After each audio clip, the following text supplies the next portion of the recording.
नमस्कार मित्रों, आप सभी का बहुत बहुत स्वागत है।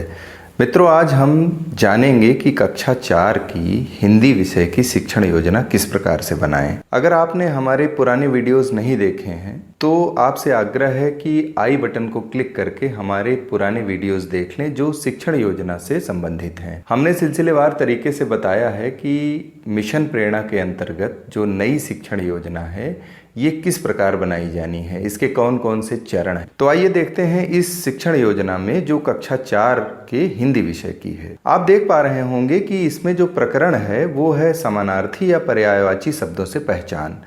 इसमें हम पर्यायवाची शब्दों के विषय में बात करने वाले हैं और ये पाठ, जिस पाठ से यह प्रकरण हमने लिया है वो पाठ है बोलने वाली गुफा।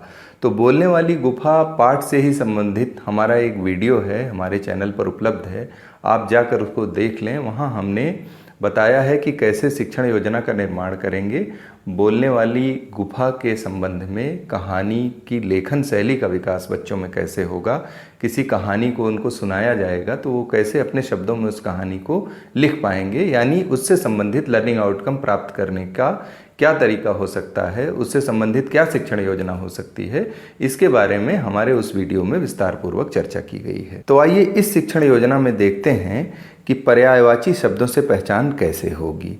यानी आप यह समझ पा रहे होंगे कि यह शिक्षण योजना व्याकरणिक संदर्भों से जुड़ी हुई है। तो सबसे पहले आती हैं दैनिक पूर्तियां, यानी दिनांक, कक्षा, विषय, समय। कक्षा 4 की यह शिक्षण योजना है, हिंदी विषय की शिक्षण योजना है।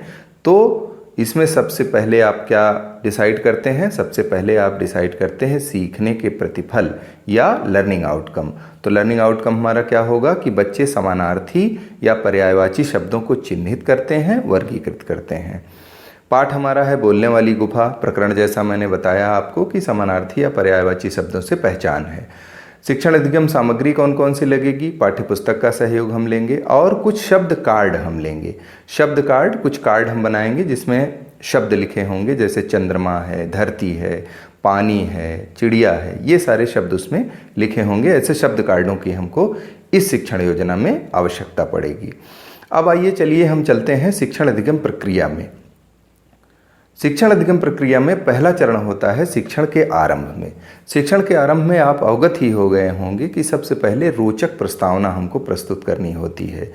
तो उसके संदर्भों में देखिए क्या करेंगे हम इस शिक्षण योजना में। शिक्षक बच्चों से उनका नाम पूछेंगे कि भाई आपका क्या नाम है, आपका क्या नाम है। अच्छा ये बताइए क्या 2 नाम हैं आपके? यहाँ जो रजिस्टर में नाम लिखा है इसके अलावा भी कोई नाम है? घर पे किसी और नाम से आपको बुलाया जाता है? तो बच्चे बताएंगे कि हाँ उनका घर का नाम ये है, विद्यालय में ये नाम लिखा है। फिर कहेंगे कि उस नाम में इस नाम में क्या अंतर है। जैसे अगर उस नाम से हम बुलाएं तब भी आप आओगे, इस नाम से बुलाएं तब भी आप आओगे। तो क्या दोनों नाम का एक ही मतलब नहीं निकलता है? आप जान तो जाते हो कि आपको ही बुलाया जा रहा है। आगे इसी क्रम में हम बच्चों को आपस में ऐसे किन्हीं 2 शब्दों पर चर्चा करने को कहेंगे जिसके एक अर्थ निकलते हों। उनसे कहेंगे कि अच्छा बताइए भाई, क्या कोई 2 शब्द आपको ध्यान में आ रहे हैं या 3 शब्द कि जिसका मतलब एक ही निकले। तो शिक्षक क्या करेगा, कहेगा चलो भाई क्लास में ही जो चीज़ आपको दिख रही है या जो आपके दिमाग में आ रही है, कोई ऐसे शब्द बताइए, 2 शब्द जिसका अर्थ एक ही निकलता हो। तो बच्चे कुछ भी बताएंगे, बच्चे तो बच्चे होते हैं।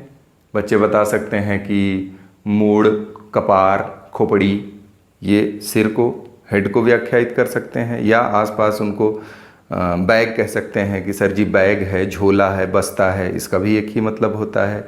टाट है, दरी है, या दरवाज़ा है, दरवाज़ा मुहारा कह सकते हैं।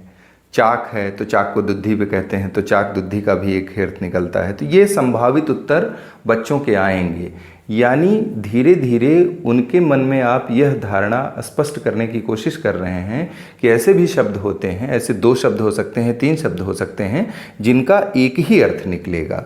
तो ये हमारा शिक्षण के आरंभ में चरण होगा। यानी संवाद और चर्चा के माध्यम से हम उनको अपेक्षित लर्निंग आउटकम जो हमको प्राप्त कराना है उस तक ले आएंगे। ये प्रकारांतर से आपकी प्रस्तावना भी रोचक हो जाएगी। अब आइए चलते हैं अगले चरण में। अगला चरण है हमारा शिक्षण के दौरान। यहाँ हम कराते हैं गतिविधियाँ।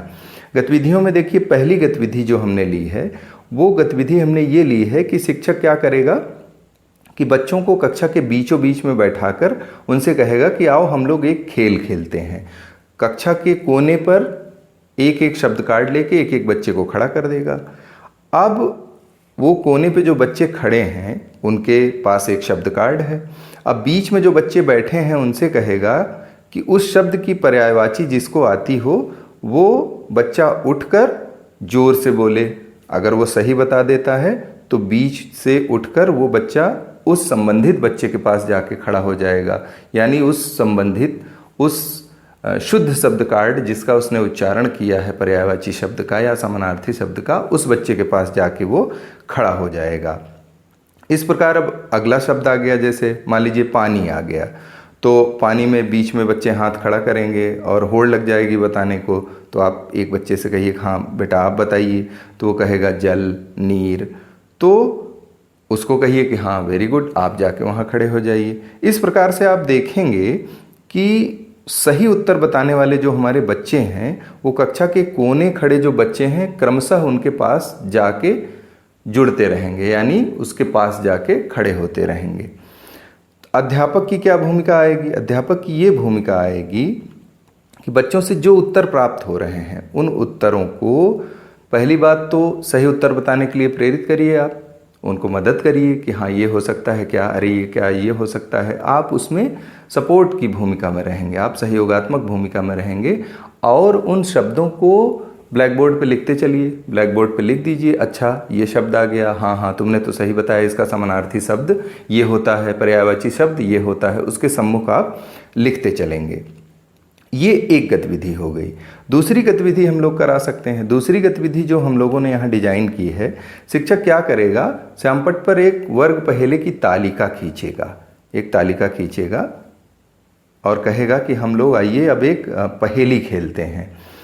अब उसमें क्या रहेगा, उसमें शब्दों के समानार्थी शब्दों के अक्षर जो हैं, जो वर्ण हैं, वो अलग अलग करके लिख देगा। श्यामपट्ट पर जो वर्ग तालिका बनाएगा उसमें अलग अलग वर्ण लिखे होंगे। यहाँ आप देख पा रहे होंगे कि तालिका में देखिए जैसे जंग लिखा है, चा लिखा है, फिर द लिखा है, प्री लिखा है, भी लिखा है। ये सारा वर्ग पहेली ये श्यामपट्ट पर खींचेगा शिक्षक। उसके बाद क्या करेगा कि एक तालिका बनाएगा नीचे, जिसमें एक तरफ लिखेगा शब्द, दूसरी तरफ लिखेगा पर्यायवाची। अब शब्द में वो शब्द सारे लिख देना है। शब्द कौन कौन से? चिड़िया, चंद्रमा, वन, धरती, तलाश, पानी, ये सारे शब्द लिख देना है।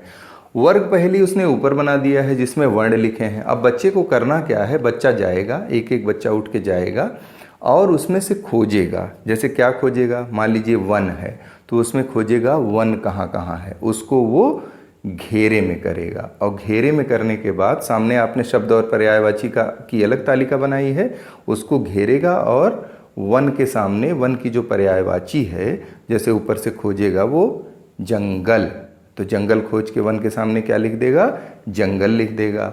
ऐसे ही फिर अगले बच्चे को आप बुलाएंगे, वो अगला खोजेगा, अगला समानार्थी शब्द खोजेगा, अगला पर्यायवाची शब्द खोजेगा। जैसे आपने कह दिया कि इसमें खोजो भाई धरती का समानार्थी शब्द या पर्यायवाची कौन सा है, तो उसमें खोजेगा, वर्णों को मिलाएगा और खोजने के बाद पर्यायवाची वाले कॉलम में वो उसको लिख देगा। अध्यापक बच्चों को प्रोत्साहित करते रहेंगे, इस वर्ग पहेली को खेलने के लिए निरंतर वो उत्साहित करते रहेंगे और आप देखेंगे कि धीरे धीरे बच्चे सही उत्तर तक पहुंच जाएंगे। ये दूसरी गतिविधि हमारी थी जो हमारी शिक्षण के दौरान वाले चरण में आई। अब आइए तीसरे चरण में। तीसरा चरण कौन सा होता है हमारा? तीसरा होता है शिक्षण के उपरांत।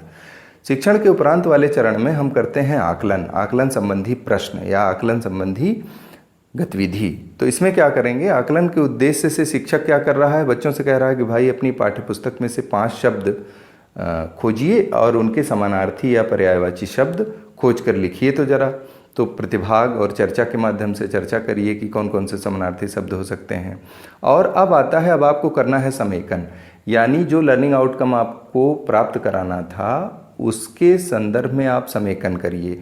यानी शिक्षक बच्चों को बताएंगे कि देखिए भाई समान अर्थ वाले जो शब्द होते हैं उनको समानार्थी शब्द कहते हैं या पर्यायवाची शब्द कहते हैं।